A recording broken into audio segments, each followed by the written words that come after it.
दोस्तों, आप जरा सोचिए कि आज आपका तबीयत इतना अच्छा नहीं है, साथ ही आप बहुत टायर्ड फील कर रहे हो, जिसके वजह से आप रेस्ट करने चले गए। या फिर मान लो पूरे दिन काम करके आप घर लौटे और फ्रेश होकर डिनर वगैरह करके आप अपने कमरे में सोने चले गए। लेकिन अगले दिन सुबह जब आप नींद से उठते हो तो आपको चारों ओर अंधेरा ही अंधेरा नजर आता है और आपको ऐसा लगता है कि आपके चारों ओर रातों रात ऊंचे ऊंचे दीवारें खड़ा हो गया हो। आप चीखते हो, चिल्लाते हो कि आपके साथ क्या हो रहा है, लेकिन आपको कहीं से भी जवाब नहीं मिलता है। और कुछ समय बाद आप महसूस कर पाते हो कि किसी ने आपको कब्र में जिंदा दफना दिया है। तो आपको कैसा लगेगा? हालांकि ये एक बहुत ही स्ट्रेंज इंसिडेंट होगा अगर आप या हमारे साथ ऐसा कुछ होता है तो। और अगर ऐसा हुआ भी तो हम इसे एक बहुत ही बुरा सपना मान के भूल जाएंगे। लेकिन इस दुनिया में कुछ ऐसे भी लोग हैं जिनके साथ ऐसा घटना वास्तव में हो चुका है। जी हाँ, आपने सही सुना। आज के इस वीडियो पे आप 5 ऐसे बदनसीब लोगों के बारे में जानने वाले हो जिन्हें जिंदा दफना दिया गया था। और इनके बारे में जानने के लिए आप इस वीडियो को अंत तक जरूर देखिएगा।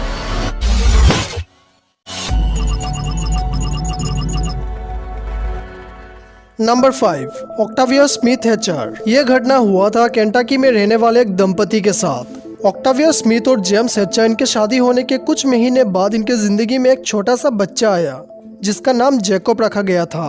और ऑक्टाविया एक बेटे का मम्मी बन गई थी। जेम्स और ऑक्टाविया दोनों अपने छोटे से फैमिली को लेके काफी ज्यादा खुश थे, पर यह खुशी इनके जिंदगी में ज्यादा देर तक नहीं रहा। बात है साल 1891 की, महीना था जनवरी। उनका वो छोटा सा बेटा यानी कि जैकब उन्हें छोड़कर इस दुनिया से चल बसा। इस हादसे के बाद जैकब का मम्मी यानी कि ऑक्टाविया पूरी तरह से डिप्रेशन में चली गई। ऑक्टाविया का पति यानी कि जेम्स ने काफी कोशिश की उन्हें उस गहरे सदमे से बाहर लाने के लिए, लेकिन कोई फायदा नहीं हुआ। ऑक्टाविया की तबीयत इतनी खराब हो चुकी थी कि वो बिस्तर से उठ नहीं पा रही थी और धीरे धीरे ऑक्टाविया को इतना बुखार हो चुका था कि वो कोमा में चले गए। अब इस हादसे के कुछ महीने बाद यानी कि उसी साल 2 मई को घोषित कर दिया गया कि कोई सिम्टम के चलते ऑक्टाविया की मौत हो चुकी है। उसके बाद ऑक्टाविया के बॉडी को बिना कोई जांच किए उनके घर के आसपास मौजूद एक कब्रिस्तान में दफना दिया।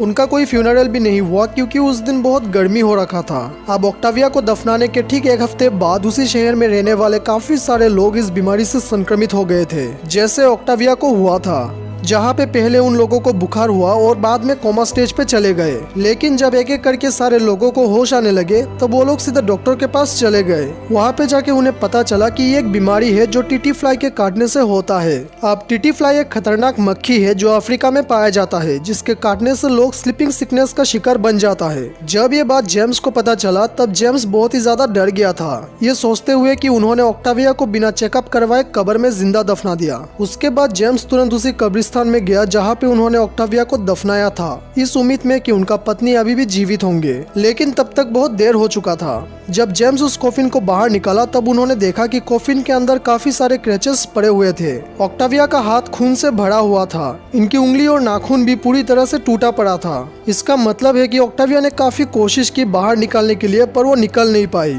और अपनी दम तोड़ दी। बाद में जेम्स ने फिर से ऑक्टाविया को कब्र में दफनाया और इनकी बॉडी के ऊपर उन्होंने एक स्टेचू बनवा डाला ताकि ऑक्टाविया जेम्स के ख्यालों में बसे रहे। Number 4, angel hedge. दोस्तों, कुछ ऐसे भी लोग हैं जिन्हें जिंदा दफनाने के बाद भी वो लोग नहीं मरे, बल्कि उन्हें जिंदा कब्र से निकाला गया। ऐसा ही कुछ हुआ था एंजल हेज के साथ, जिन्हें लोग एंजेलो के नाम से जानते थे। उनका जन्म फ्रांस में हुआ था। एंजेलो एक फ्रेंच सेलिब्रिटी और इन्वेंटर भी रह चुके हैं। उन्होंने कहा कि उन्हें दफनाया गया था, पर खुशकिस्मती से 2 दिन के बाद उन्हें बाहर निकाला गया, वो भी जिंदा। अब उनके साथ ऐसा क्या हुआ कि उन्हें दफनाना पड़ा? सुनिए।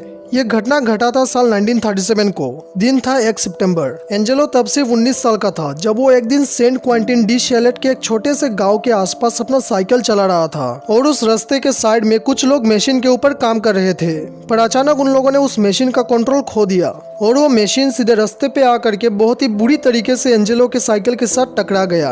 और उस टक्कर के वजह से एंजेलो सीधे साइकिल से फिसल के सामने एक दीवार पे जाके टकरा गया, जहाँ पे उनके सर में काफी ज्यादा चोट लगा, जिसके वजह से वो बेहोश हो चुका था। लेकिन जब एंजेलो का पापा आके उन्हें हॉस्पिटल ले गए थे तब डॉक्टर्स ने सीधा बोल दिया कि एंजेलो का ट्रीटमेंट करके कोई फायदा नहीं है क्योंकि वो मर चुका है। पर फिर भी उनके पापा ने उनके बॉडी को 3 दिन तक ऐसे ही रखने के लिए बोला और 3 दिन बाद उन्हें दफना दिया गया। लेकिन एंजेलो का पापा हाल ही में ही पास के एक शहर बार्डवेक से अपने बेटे के लिए 2 लाख फ्रांसिस यानी कि करीब 1 करोड़ 63 लाख रुपए का लाइफ इंश्योरेंस करवाया था। पर जब एंजेलो का पापा उस ऑफिस में इंश्योरेंस को क्लेम करने के लिए गए तब उस ऑफिस के स्टाफ को शक हुआ कि इन्होंने तो हाल ही में ही अपने बेटे के नाम पे इंश्योरेंस करवाया था और इनका बेटा इतना जल्दी कैसे मर गया। तब उन्होंने एक शर्त रखा कि अगर एंजेलो के पापा को इंश्योरेंस क्लेम करना है तो उससे पहले वो लोग एंजेलो का बॉडी देखना चाहता है ताकि वो लोग जांच कर सके कि एंजेलो का मौत किस कारण से हुआ। अब 2 दिन बाद जब वो लोग एंजेलो को कॉफिन से बाहर निकाला तब उन लोगों ने देखा कि एंजेलो का बॉडी अभी भी गर्म है और उनका हार्ट भी बहुत तेजी से धड़क रहा था। ये देखने के बाद एंजेलो को जल्द से जल्द हॉस्पिटल भेजा गया और अब डॉक्टर ने बताया कि सर पे गहरे चोट लगने के कारण वो कोमा में चले गए। एंजेलो को कई सारे सर्जरीज की जरूरत पड़ी और कुछ ट्रीटमेंट के बाद एंजेलो धीरे धीरे ठीक होने लगे। उसके बाद एंजेलो ने एक सिक्योरिटी कॉफिन को इन्वेंट किया जिसके अंदर उन्होंने बहुत सारे बेल्स और व्हिसल्स लगवा दिया ताकि अगर गलती से भी किसी को जिंदा दफना दे तो वो इंसान इन सारी चीजों के मदद से बाहर निकल पाए। और इसी इन्वेंशन के कारण एंजेलो फ्रांस के एक सेलिब्रिटी भी बन गए थे। नंबर 3, दोस्तों, एक रिकॉर्ड हासिल करने के लिए क्या आप जानबूझ के अपने आप को एक कब्र के अंदर दफनाना चाहेंगे? क्योंकि ये घटना है साल 2011 की। तब रशिया में एक ट्रेंड चल रहा था, वो भी इस चीज को लेके कि कौन ज्यादा देर तक अपने आप को जमीन के अंदर दफना के रख सकता है। इसी ट्रेंड को देखते हुए एक 35 साल का रशियन आदमी अपने आप को 24 घंटे के लिए दफनाने का चैलेंज करता है और सोचता है कि इस चैलेंज को खत्म करने के बाद वो आदमी काफी फेमस हो जाएंगे। इसीलिए उन्होंने अपने दोस्तों को बुलाया और शहर से थोड़ा दूर जाके एक कब्र खोदा। उन्होंने अपने घर में ही एक कॉफिन को बनवाया जिसे उस कब्र में डाल दिया। उस कॉफिन में उन्होंने एक ट्यूब भी लगवाया ताकि वो आदमी कब्र के अंदर से सांस ले पाए और साथ ही एक बोतल पानी और एक सेलफोन लेके वो उस कॉफिन के अंदर चले गए। उसके बाद उनके दोस्त ने उस कॉफिन को कब्र में डाल दिया और जब अंदर से उस आदमी ने अपने दोस्तों को कहा कि वो ठीक है तो वो लोग उस कब्र को मिट्टी से ढक दिया और अपने घर चले गए क्योंकि उस आदमी ने ही अपने दोस्तों को ऐसा करने के लिए कहा था। अब 24 घंटे बीतने के बाद उसके अगले ही दिन उनका दोस्त उन्हें बाहर निकालने के लिए उसी कब्र के सामने जाता है, पर तब अंदर से कोई आवाज नहीं आ रहा था। जब उन लोगों ने उस आदमी को कॉफिन से बाहर निकाला तब उन लोगों ने देखा कि वो आदमी मर चुका था क्योंकि उस दिन काफी बारिश हो रहा था और बारिश के चलते सारे मिट्टी उस ट्यूब के अंदर फंस गया जिसे सांस लेने के लिए कॉफिन में लगाया गया था। अब बढ़ते हैं नंबर 2 की ओर। दोस्तों, किसी को जिंदा दफनाने की घटनाओं को सोचकर भी डर लगता है और खासकर तब ज्यादा डर लगता है जब किसी छोटी सी बच्ची को जानबूझकर जिंदा दफना दिया जाए। ये घटना हमारे इंडिया में ही हुआ था। बात है अगस्त 2014 की।